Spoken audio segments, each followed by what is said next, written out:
I think I might know where BMW saved their money on this car.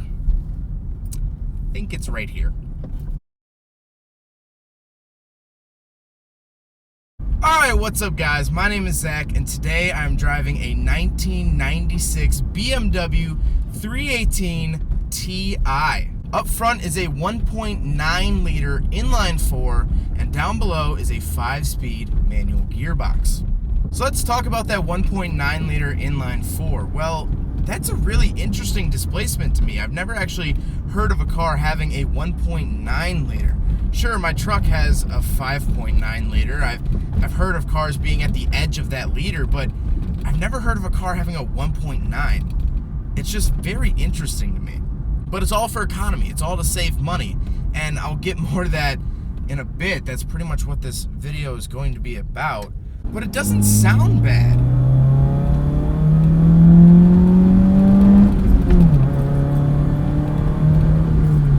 For a 1.9 liter, for like such a little engine, it still has that BMW girth to it, and I really like that. Now, my friend Jasek, who owns the car, if you guys remember, I reviewed the supercharged Buick. He has since upgraded to this.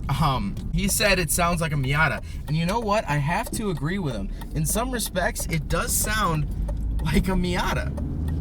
Now let's talk about the transmission. Well, it's a 5-speed transmission, just like any other BMW, and it has the standard BMW 5th gear, almost lockout, and reverse safety, where you kind of have to muscle it a little bit more than you would think to do so to get it into reverse or 5th gear. And the clutch is real light. I wouldn't say it's the lightest clutch I've ever dealt with, but it's definitely nowhere near the heaviest. It really does kind of have almost Miata-like traits. It really sounds like it. The shifter feels good. It doesn't like click. It doesn't feel cheap. Although it will fight you just a little bit, but that's just the German BMW way. Now let's talk about the interior. The interior to me seems really utilitarian. The radio and climate controls kind of bust out at you like a Humvee or like a Jeep. Everything in here is made of plastic, and again, that's to save money. This is BMW's economy car, which again I'll get to in a second, but everything in here is plasticky, and which is fine. It actually seems to have held together really well. The only thing is that these window buttons are just like, they feel real thin. Other BMWs, they feel a lot thicker, which is surprising because I would assume they would just use parts out of their parts bin to save money, but they actually feel different than any other BMW window switch I've ever dealt with.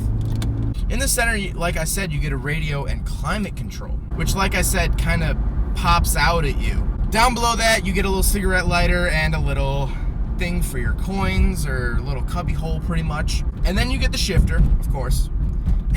And next to that, you get the window switches, which, of course, it's a BMW, so the window switches are in the center instead of on the doors.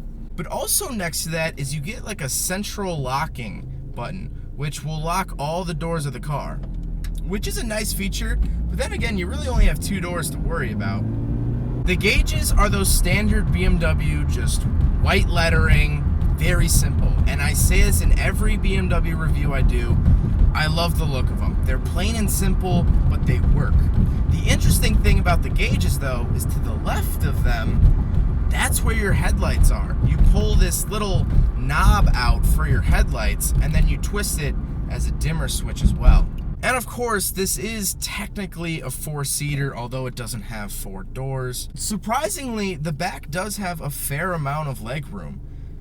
Again, it's not going to be as much leg room as a 4-door, but for only having 2 doors, I was surprised by the leg room in the back. The one other thing you will notice about the interior of the 318 Ti is that because it is that base model, like I said, you're going to find these switch panels that just don't do anything. Down by the shifter, there's some panels that don't do anything. That would be for rear windows, if it had any. To the left of the steering wheel, there's 3 panels. Nothing there. But it's base model. That's what it's all about. Another thing I found really interesting is that this keyhole in the back not only opens up the rear hatch, but you can lock or unlock the entire car just using this rear keyhole. Now, my fault with this car really comes with the looks. I'm sorry. The rear end of the car just looks wrong. It doesn't look right.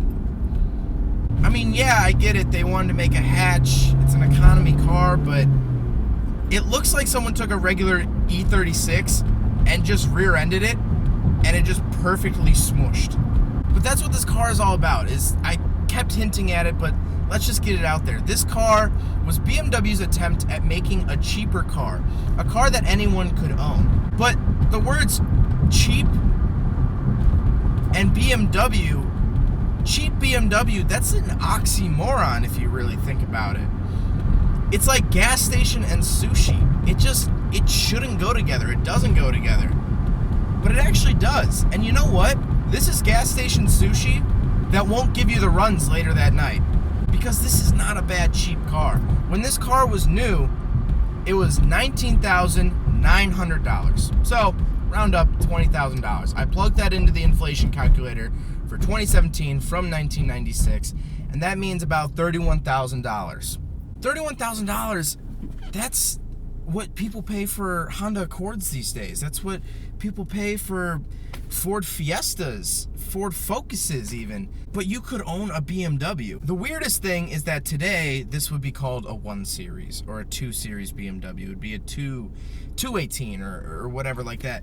But back in the 90s, they didn't have a 1 or 2 Series, so they still called it the 3 Series, a 318, but it's really not.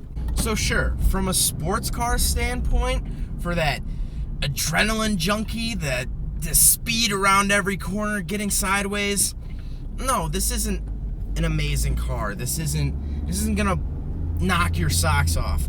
But if you think about it as an economy car, as a car that's meant to be cheap, this is great. This is a really good economy car. I also think that this car is a great gateway drug for BMW. Because like I said, they're inexpensive. They get you behind the wheel of something with the nameplate. I'm driving a BMW right now. I'm driving an expensive BMW, but I'm driving a BMW. You know, the car that Molly Ringwald's dad pulled up to school in the Breakfast Club. I'm driving with that sort of history behind it. You know, like, name brands mean so much to so many people that if you heard someone was driving a Kia, okay. But if someone's driving a BMW, there's a little something about that guy. Maybe he makes money, maybe he likes fast cars, something about that. But when you say someone drives a BMW, it almost changes it a little bit.